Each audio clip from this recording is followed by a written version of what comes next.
Hello everyone, I am Bhumika Verma and I am here to teach you biology.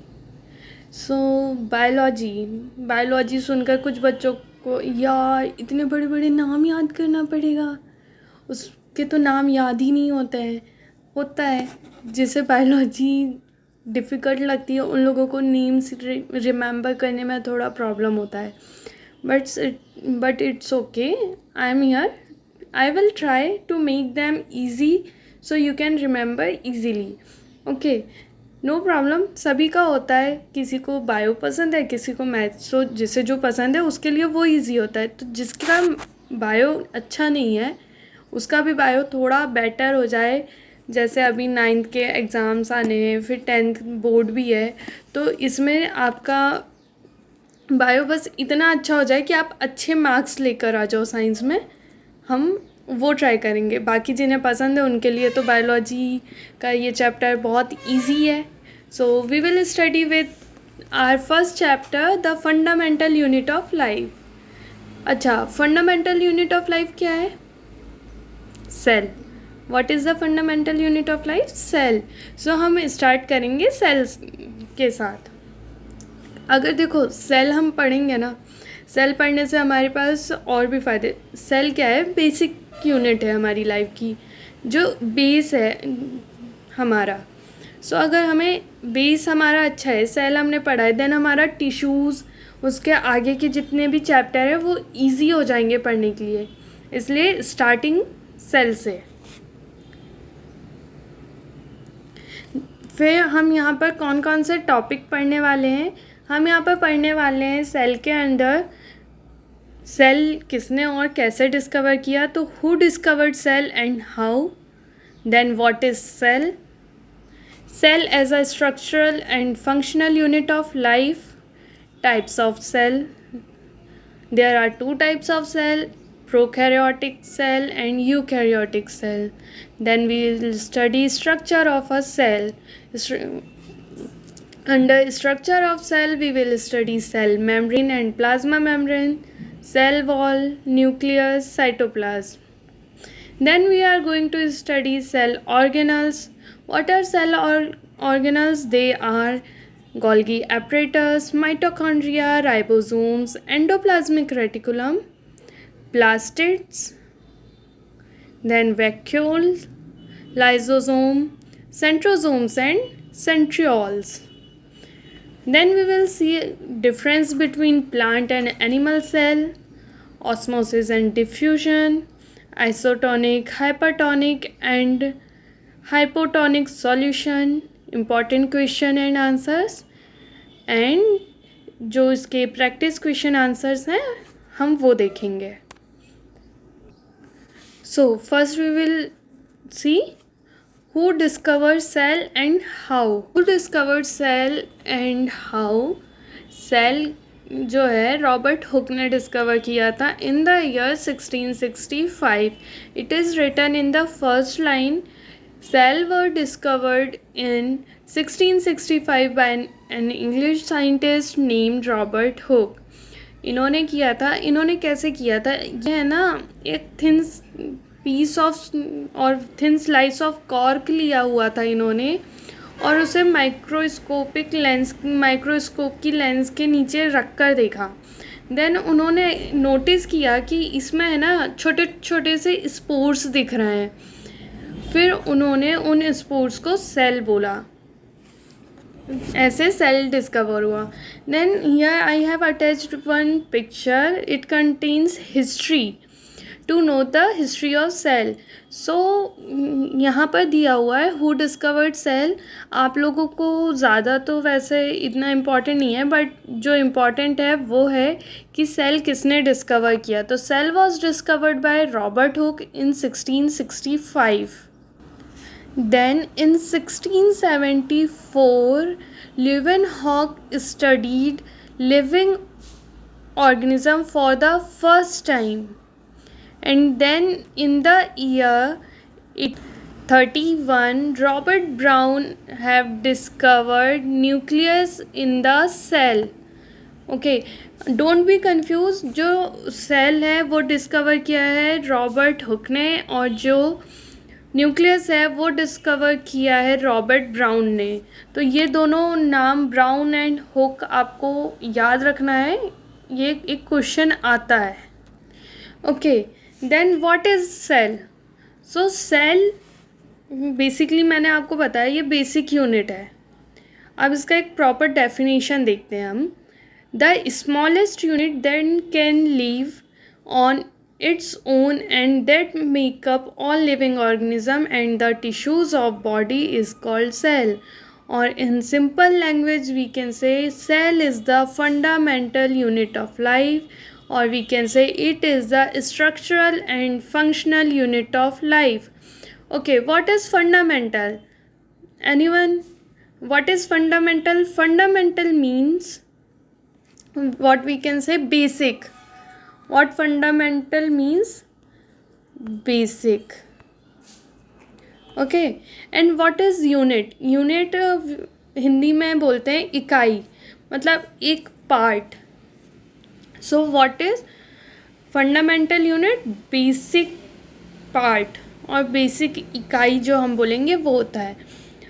तो ये हमारे human body का एक important part है, और जिससे हमारी बॉडी बनी हुई है, एक ये वो यूनिट है। ठीक है, फिर यहाँ दिया हुआ है cell form the basic structure of an organism and a collection of similar cell that perform the organised function form a tissue. तो क्या होता है, जैसे सेल्स हो गए, बट उसमें भी अलग अलग टाइप के सेल्स होंगे।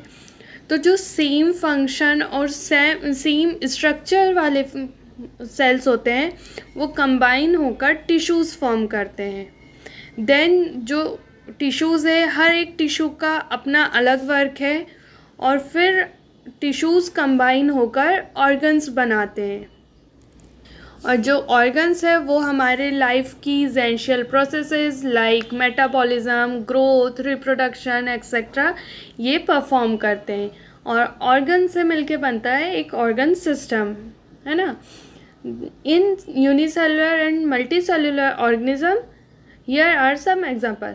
हाँ, एंड जो टिश्यूज़ हैं वो यूनिसेलुलर और मल्टीसेलुलर ऑर्गेनिजम्स में अलग अलग भी होते हैं। ठीक है, then here are some example of tissues. Plant tissues अलग होते हैं, एनिमल टिश्यूज़ अलग होते हैं। प्लांट टिश्यूज़ कौन कौन से हैं? Phloem, xylem, protective etcetera. And then what are animal tissues? Connective tissues, muscular tissues, nerve tissues. Okay, मैंने अभी आपको बताया था कि जो पहले सेल है, सेल क्या होते हैं? सेल कंबाइन होकर टिश्यूज़ बनाते हैं, है ना। सेल कंबाइन हुए, सेल से टिश्यूज़ बने, देन टिश्यूज़ मिलकर ऑर्गन बनाते हैं। बहुत सारे टिश्यूज़ कंबाइन होकर पर्टिकुलर टाइप के ये ऑर्गन्स बनाते हैं। देन सारे ऑर्गन्स मिलके ऑर्गन सिस्टम बनता है, और ऑर्गन सिस्टम से हमारी ह्यूमन बॉडी बनती है। Okay, then we will study types of cell. तो मैंने स्टार्टिंग में ही आपको बताया 2 टाइप के सेल हैं, प्रोकैरियोटिक एंड यूकैरियोटिक। तो हम पढ़ते हैं। तो types of cells regardless of the complexity as well as type of organism cell are mainly. हाँ, ये है ना कि उनका स्ट्रक्चर कैसा है, उनके फंक्शंस को, सभी चीज़ को देखते हुए जब हमने नोटिस किया तो पता चला कि 2 कैटेगरी है सेल की। एक है प्रोकैरियोट्स जो है unicellular, and second one is eukaryotes. तो हम देखेंगे what is prokaryote. Cell in which are true nucleus is absent. तो प्रोकैरियोट्स में क्या होता है, जो न्यूक्लियस है ना वो एब्सेंट होता है। ठीक है, and since they do not contain any membrane bound organelles. और इनका अगर कोई चीज़ है, हमारी बॉडी भी है, तो हमारी बॉडी के जितने ऑर्गन्स हैं उनको हमारी स्किन ने ऐसे पूरा जो बॉडी है ऐसे कवर, इसके अंदर हमारे पूरे ऑर्गन्स हैं, लीवर है, किडनी है ना, ये सारा ऐसे अंदर है, बट इनमें कोई भी सेल मेम्ब्रेन नहीं होती है ऑर्गेनल्स को बाउंड करने के लिए, and these are always unicellular. और ये क्या है, मैंने अभी आपको बताया, these are unicellular organisms. So इसे नोट कर लेना। व्हाट आर प्रोकैरियोट्स, ये क्वेश्चन बन सकता है कि what are prokaryotes, and prokaryotes are unicellular organisms. Then we will see what are the examples of prokaryotes. So example are given here: bacteria, blue green algae and amoeba. Most commonly remember, हम लोग जो याद रखते हैं वो है amoeba, but आपको ये तीनों याद रखना है, कभी भी कुछ भी पूछा जा सकता है। इसके बाद हम पढ़ते हैं यूकैरियोट्स। तो मैंने आपको बताया यूकैरियोट्स क्या है, मल्टी सेलुलर है, ठीक है। अब इसका डेफिनेशन देखते हैं, cells that have a true nucleus. अच्छा, प्रोकैरियोट में हमने पढ़ा कि उसके पास है ना ट्रू न्यूक्लियस नहीं होता है प्रोकैरियोटिक सेल के पास, बट इन यूकैरियोटिक सेल है ट्रू न्यूक्लियस। ये है ना एक डिफरेंस बिटवीन का पॉइंट बनता है कि प्रोकैरियोटिक, और we can say true nucleus is absent in prokaryotic cells and it is present in eukaryotic cells, ठीक है। ये डिफरेंस बिटवीन का एक बहुत अच्छा मेन पॉइंट बनता है, तो इसे नोट कर सकते हैं। फिर these complete cell that contain a nucleus. अच्छा, अब इसके अंदर क्या क्या होता है, इसके अंदर होता है न्यूक्लियस, माइटोकॉन्ड्रिया और बहुत सारे और भी ऑर्गेनल्स होते हैं। और इस मेन चीज़, ये सारे ऑर्गेनल्स जो है ना, ये एक सेल मेम्ब्रेन से बाउंड होते हैं, इसके पास सेल मेम्ब्रेन होती है, ओके।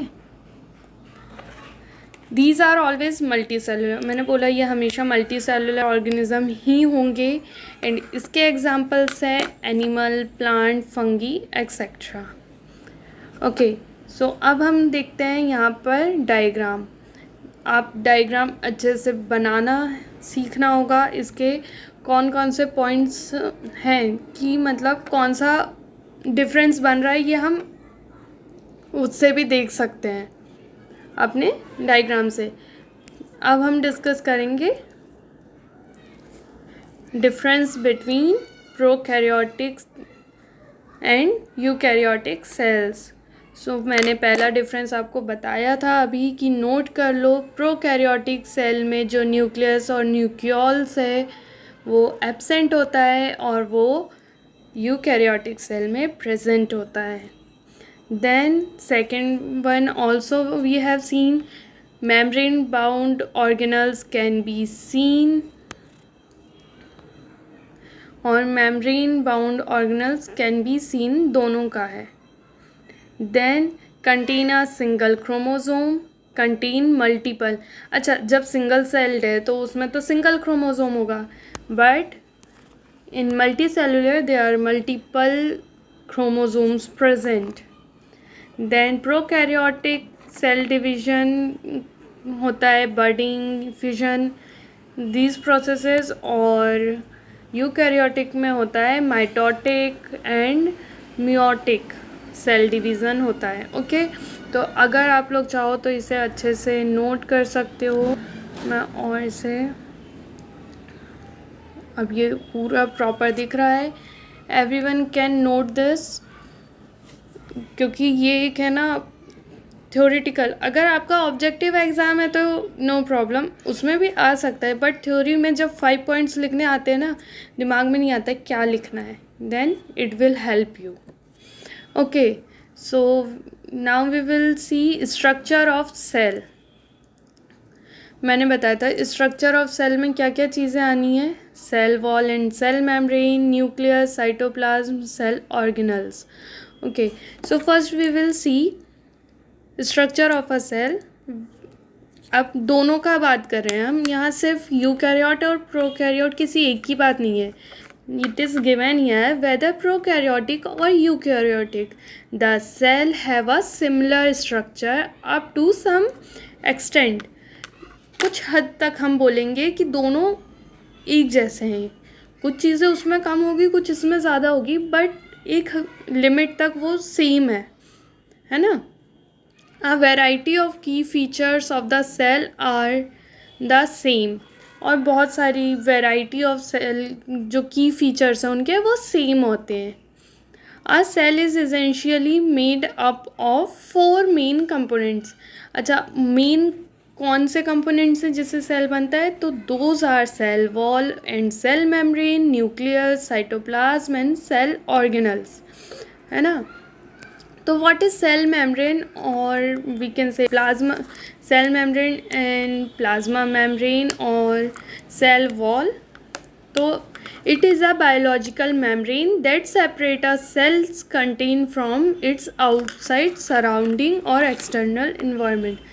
अब देखो हमारी जो ह्यूमन बॉडी है, मैं एक चीज़ बताती हूँ। ह्यूमन बॉडी में अगर हम ये पेन है और यहाँ एक पॉइंट रखते हैं, इस पॉइंट पे थाउजेंड्स ऑफ सेल प्रेजेंट होंगे सिर्फ एक इस निप के पॉइंट पर। तो अगर इसके पास कोई मेम्ब्रेन नहीं होगी, कुछ होगा नहीं जो इसे पैक करे, तो क्या होगा? इसके ऑर्गेनल्स उसके ऑर्गेनल्स मिल जाएंगे, न्यूक्लियस इसका होगा, वर्क कोई और कर रहा होगा, ऐसा होगा ना। अगर हम बिना मेम्ब्रेन के हमारे सेल्स होंगे तो क्या होगा? यही होगा। इसलिए सेल मेम्ब्रेन, सेल वॉल बहुत ज़रूरी है हमारे ऑर्गेनल्स को एक साथ रखने के लिए। ओके, देन इसकी प्रॉपर्टीज़ क्या है? ये थिन वॉल होती है, ये इलास्टिक होती है और सेमी परमिएबल होती है ना। जो सेल वॉल है ये बहुत पतली सी होती है, सेल वॉल सेल मेम्ब्रेन ये बहुत पतली होती है और ये रबड़ की तरह इलास्टिक होती है, ऐसे खिंचाती है। और सेमी परमिएबल मतलब कुछ चीज़ें इसमें से अंदर न्यूट्रिशन के लिए जा सकती हैं। We will study semi permeable membrane afterwards. Then made up of protein. अच्छा, सेल वॉल बनी किससे होती है? Cell wall lipids and protein से बनी हुई होती है, ठीक है। It is a living component of the cell, और ये क्या है? ये सेल का लिविंग कंपोनेंट है। ओके, ये प्रॉपर्टीज़ हो गई। देन फंक्शंस क्या है?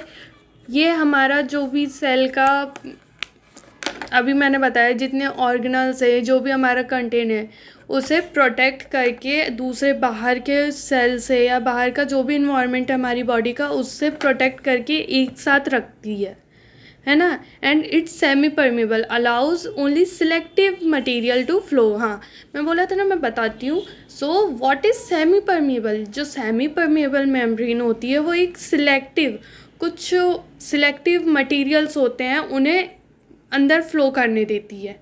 So it is cell membrane जो है वो सेमी परमेबल है, जिससे कुछ सिलेक्टिव मटेरियल अंदर जा सकता है और बाहर भी आ सकता है सेल से, और जिससे हमें न्यूट्रिशन मिलेगा। Okay, cell membrane. Then we will study cell wall. तो सेल वॉल क्या है? ये भी बहुत इम्पॉर्टेंट है ना। एंड ये एक स्ट्रक्चरल लेयर है और जो प्लाज्मा मेम्ब्रेन के बाहर होती है। प्लाज्मा मेम्ब्रेन और सेल मेम्ब्रेन जो है उसके बाहर होती है सेल वॉल। सेल वॉल क्या करता है? इनकी प्रॉपर्टीज़ क्या है? ये भी फ्लेक्सिबल, टफ और रिजिड, इन सब कुछ में फ्लेक्सिबल होती है, बहुत की स्ट्रेच हो जाए, कैसा भी हो सकता है, बट कुछ में बहुत टफ हार्ड होती है, किसी में बहुत ही हार्ड होती है। ये डिपेंड करता है अलग अलग सेल के हिसाब से। Then non living and freely permeable. अब सेल वॉल क्या था? वो लिविंग था, बट वो cell membrane, but cell wall is non living, और ये है ना फ्रीली परमिएबल है, मतलब इसमें से सारी चीज़ें अंदर जा सकती। सेल मेम्ब्रेन क्या है? सेमी परमिएबल, बट ये फ्रीली है, इससे सारी चीज़ें अंदर जाएगी। देन सेल मेम्ब्रेन डिसाइड करेगा कौन सा अंदर जा सकता है, कौन सा नहीं, उस चीज़ से वो अंदर जाएगा। एंड ये किस चीज़ से? सेल मेम्ब्रेन बना हुआ है प्रोटीन एंड लिपिड से, but cell wall is made up of cellulose, ठीक है। अब इसके फंक्शन, तो ये क्या है? ये सेल मेम्ब्रेन को प्रोटेक्शन देता है। सेल मेम्ब्रेन हमारे ऑर्गेनल्स को प्रोटेक्शन देता है and cell wall cell membrane को प्रोटेक्शन देता है. That's why it is some time rigid and tough. Okay, then second is it is majorly responsible for maintaining the shape and size of the cell. इसी से हमारे cell को shape और size मिलता है. लाइक हम आपने देखा होगा कि कभी भी जब प्लांट सेल का डायग्राम बनता है, जो प्लांट सेल है इसका स्ट्रक्चर ये है, वहीं जो एनिमल सेल है it was like some like this. So ये जो उनका पर्टिकुलर शेप है ये किसकी वजह से होता है? सेल वॉल की वजह से. And it prevents the cell becoming flaccid and from drying out. और ये हेल्प करता है कि हमारा जो सेल है वो ड्राई ना, ये फ्रीली परमिएबल कर रहा है, मतलब सारे न्यूट्रिएंट्स, पानी जो भी है सब कुछ आने देता है, जिससे हमारा जो सेल है वो ड्राई ना हो, है ना, उसमें हेल्प करता है. Then main point what we have in cell is nucleus. It is located in center of the cell, nucleus. And I have told you who discovered nucleus. Nucleus is discovered by Robert Brown in 1831. You can write in 1831 Robert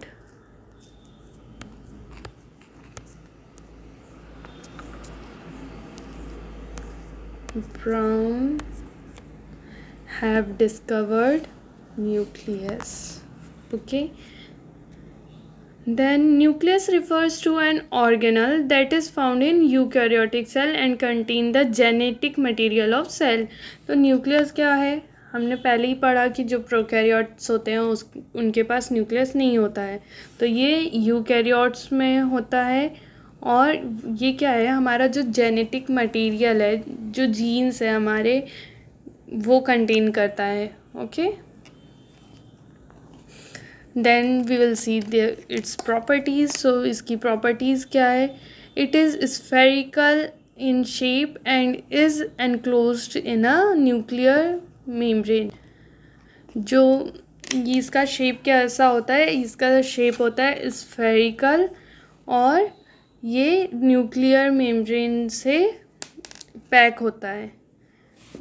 जैसे पूरा cell है वो तो cell wall and cell membrane से pack है, but ये जो cell है इसकी भी अपनी एक मेम्ब्रेन है और इसकी भी एक लेयर है जिससे इसका जो जेनेटिक मटेरियल है वो पूरे सेल में ना हो, सिर्फ इसके पास ऐसे एनक्लोज रहे. Okay, then contain a type of protoplasm called nucleoplasm in which the nucleus is suspended. इसके पास एक स्पेसिफिक टाइप का प्रोटोप्लाज्म होता है और उसका नाम क्या है? Nucleoplasm. Then next is the nucleus contain chromosome that are made up of protein and specific molecule of deoxyribonucleic acid. What is deoxyribonucleic acid? It is the DNA, which is the important structure we can say for our genetic material, DNA. Okay, then chromosomes we will study later, but what are chromosomes? Chromosomes contain our genetic or hereditary characters which get divided in during the process of reproduction. Okay, now functions. So what are the functions of functions of nucleus are regulate the cell cycle and it is responsible for cell division. कभी भी आपने देखा होगा, अगर एक cell है, just we assume एक amoeba है, अमीबा का डिवीज़न हो रहा है, ये इसका न्यूक्लियस है, तो ये क्या होगा? पहले है ना, अमीबा का ये सेल है, ये एलोंगेट हो जाएगा, देन ये तो ऐसा ही रहेगा नेक्स्ट स्टेप में, बट जो सेल है, सेल जो न्यूक्लियस है वो डिवाइड होगा और न्यूक्लियस डिवाइड होकर 2 न्यू डॉटर सेल्स बनेंगे और जो न्यूक्लियस है वो उनका जेनेटिक मटेरियल कंटेन करेगा। Okay, then cell division and protein synthesis and growth. और न्यूक्लियस जो है, प्रोटीन का सिंथेसिस जो है हमारा, वो कहाँ होता है? न्यूक्लियस में। और इट हेल्प्स इन ग्रोथ। जितना ज़्यादा डिवीज़न होगा उतना ज़्यादा ह्यूमन हो या कोई भी हो, प्लांट्स हो, उतना ज़्यादा ग्रोथ होगी। It depends on cell division. Okay, then controls the metabolic activity of cellular components. ये जो है हमारी मेटाबॉलिक एक्टिविटीज़ जो भी है, जस्ट लाइक हमारा अभी हमने डिस्कस किया था, तो हमारी मेटाबॉलिक एक्टिविटीज़ कौन कौन सी है? बिल्डिंग ऑफ हमारा बॉडी का growth and building up and energy store. तो ये सारी मेटाबॉलिक प्रोसेसेस कौन करता है? Nucleus. Then it controls genetic characteristic of an organism. हमारे जितने जो भी जीन्स हैं, जेनेटिक कैरेक्टर्स हैं, ये कंट्रोल करता है। और it stores hereditary material in the form of DNA. मैंने पहले ही बताया, जो डीएनए है वो हमारा हेरिडिटरी मटेरियल है, मतलब पेरेंट्स से चाइल्ड के पास जाता है। तो ये कौन स्टोर करता है? किसके पास होता है? Nucleus. Okay, now we will see cytoplasm. What is cytoplasm? It is a thick jelly like substance. सभी ने जेली देखी होगी, कैसी थिक सी होती है ना? तो ये थिक जेली लाइक सब्सटेंस होता है। और ये पूरे हमारा जो सेल मेम्ब्रेन है ना, ये है सेल मेम्ब्रेन, और इसके अंदर पूरे में ये थिक जेली लाइक स्ट्रक्चर है ना, स्प्रेड होता है, पूरा ऐसे फैला हुआ होता है साइटोप्लाज्म पूरे सेल में। Okay, and contains all the cell organelles except the nucleus. हाँ, और ये कैसे होता है कि ये हमारा न्यूक्लियस है, इसके बाहर होता है। न्यूक्लियस के अंदर साइटोप्लाज्म नहीं होता है, उसके पूरे बाहर होता है। ठीक है, एक्सेप्ट न्यूक्लियस, जो भी बचा हुआ पार्ट है हमारा सेल का, वहाँ पर ये प्रेजेंट होता है। इसकी प्रॉपर्टीज़ देखते हैं। तो प्रॉपर्टी क्या है? The cytoplasm is mainly made up of salt, protein and water. ये मेनली किस चीज़ से बना है? Salt, protein and water. ये भी क्या करता है? प्रोटीन सिंथेसिस में हेल्प करता है एंड कुछ मेटाबॉलिक रिएक्शंस में भी हेल्प करता है। ओके, तो हम इतना ही आज करेंगे। Then we will study cell organelles in our next video. तब तक के लिए इसे अच्छे से रिवाइज़ कर लो, इसे अच्छे से पढ़ लो। इसमें कोई भी डाउट, कोई भी क्वेश्चन हो, कमेंट बॉक्स में कमेंट